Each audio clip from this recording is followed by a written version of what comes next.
Hello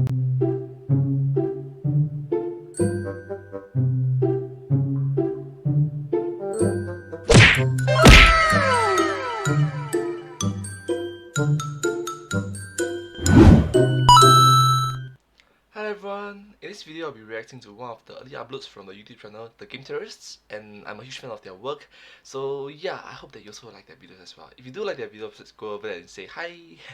Anyways, if you do like my video, please consider to like, share and subscribe, and comment down below if you have anything to share. Thank you. This video is from when? 2011? I think it's like 10 years ago, I think? Yeah, a decade ago around there. Let's start. Cross your heart and hope to die, because this week's episode is gonna suck.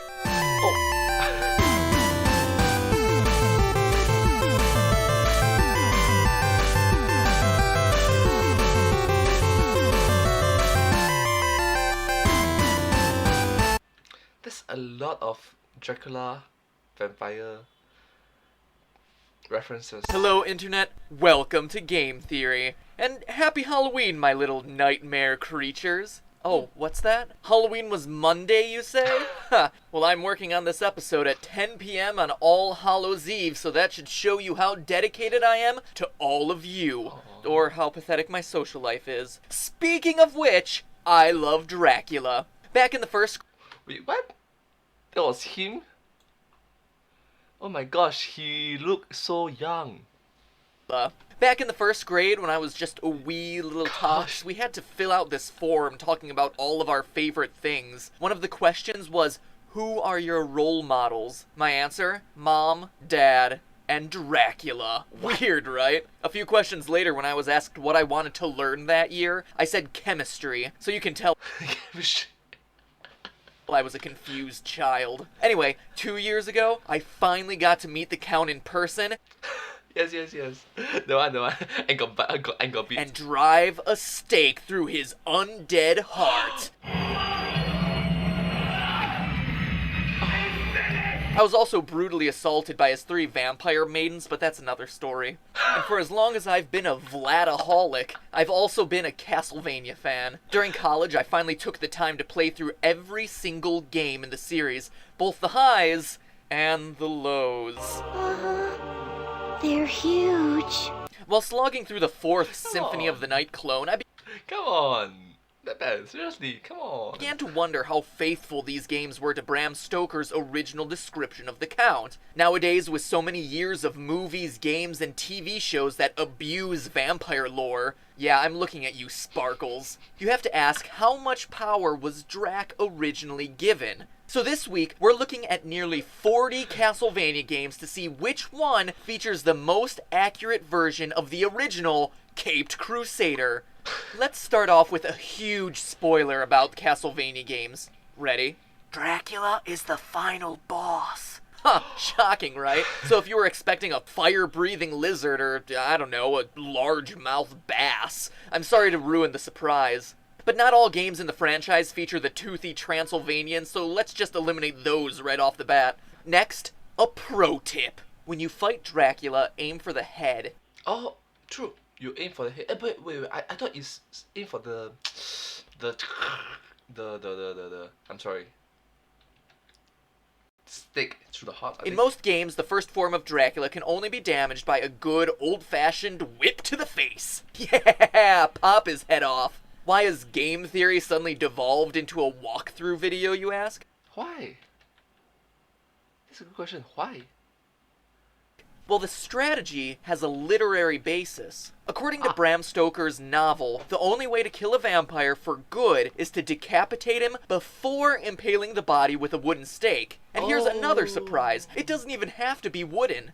Or a stake. Silver stakes or even a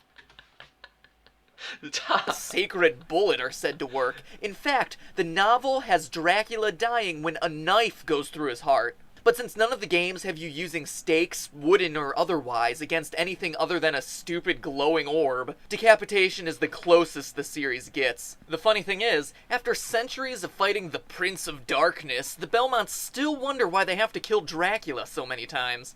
It's because you're doing it wrong. You know, I wouldn't be surprised if that's been their plan all along. Injuring Dracula just enough so that he keeps coming back every 100 years. It keeps them in a job, and I'm sure the villagers shower them with money and women when they're done.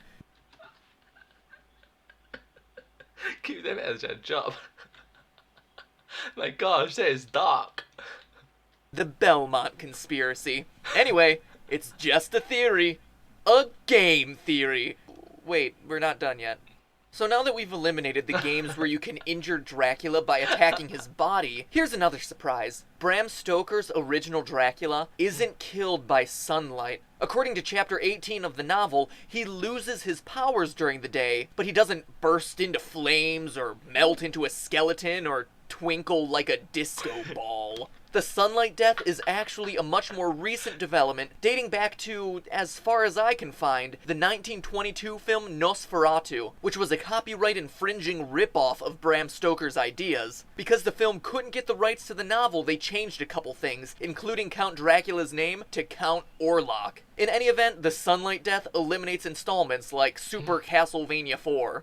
Moving away from his death, maybe the way he looks will help us narrow the field further. In the book, he's described as an old man dressed in all black, with white hair, a mustache, and pointed ears. Later, it's mentioned that he has a pointed beard, hooked nose, and blue eyes that turn red when angered. A few games come close.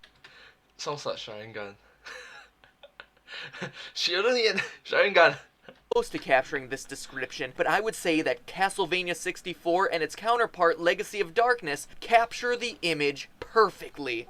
Back in the novel, when Dracula gains more power, he grows younger and younger in appearance. But in the games, he usually appears only at the end, so that doesn't help us out all that much right now.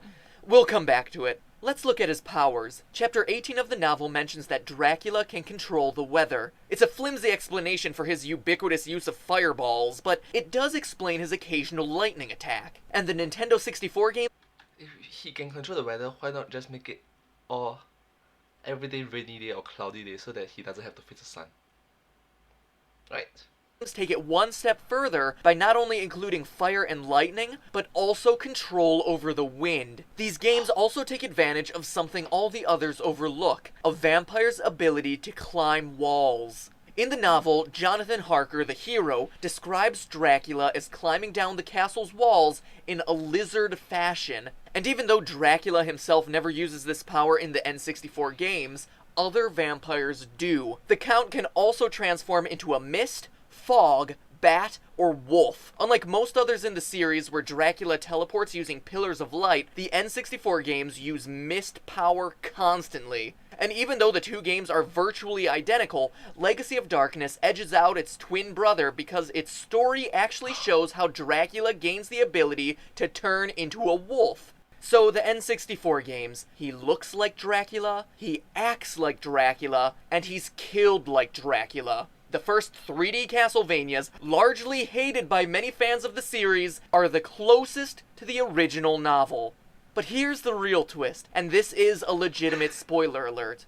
It's not Dracula. No way. The most accurate portrayal of Dracula across 40 games is actually some guy named 𝙭𝙧𝙖𝙢𝙚, Dracula's servant. Remember how I said that Dracula can grow younger? Throughout the game, you encounter this odd little boy named Malice, who... Oh, come on, do I even need to tell you he's Dracula in disguise? Look at him!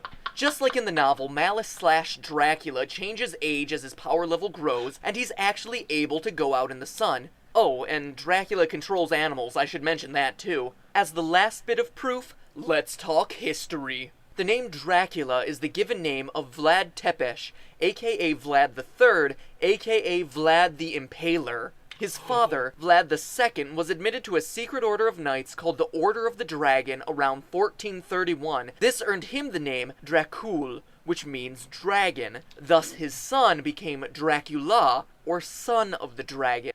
Dracul, dragon. Dracula, son of the dragon. In most Castlevania games, Dracula has a second beast or demon-like form. Castlevania 64 is the only time that this form is the shape of a dragon. A centipede-dragon hybrid that fires nuclear bombs, but a dragon nonetheless. It's also one of the few times he uses his actual name, Vlad Tepes. Castlevania on the N64, the most historically accurate Castlevania game. Just ignore the part with the skeletons on the motorcycles. Skeleton on motorcycles. Not that scary. Anyway, it's just a theory. A game theory. Happy Halloween.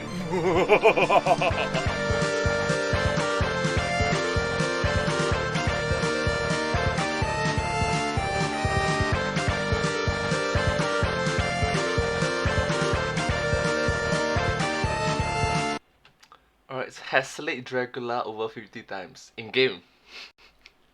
Halloween honey. Aw. Vamp champ.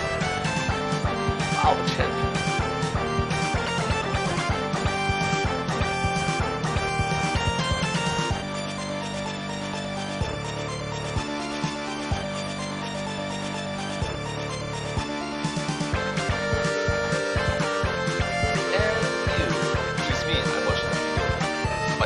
You're watching the video of me watching the video. Thank you so much.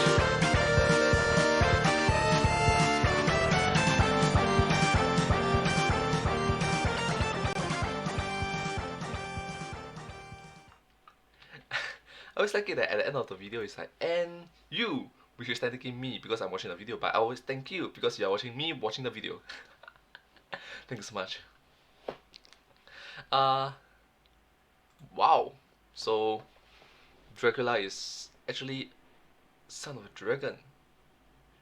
If it's in the Chinese myth laws, right? The Chinese legends, right? He'll be the emperor. Yeah, not kidding. You can just search it up. 龙王, 龙之子. Yeah, if he was in the Chinese legends, he'll be a king. He'll be an emperor. Yeah, he'll conquer.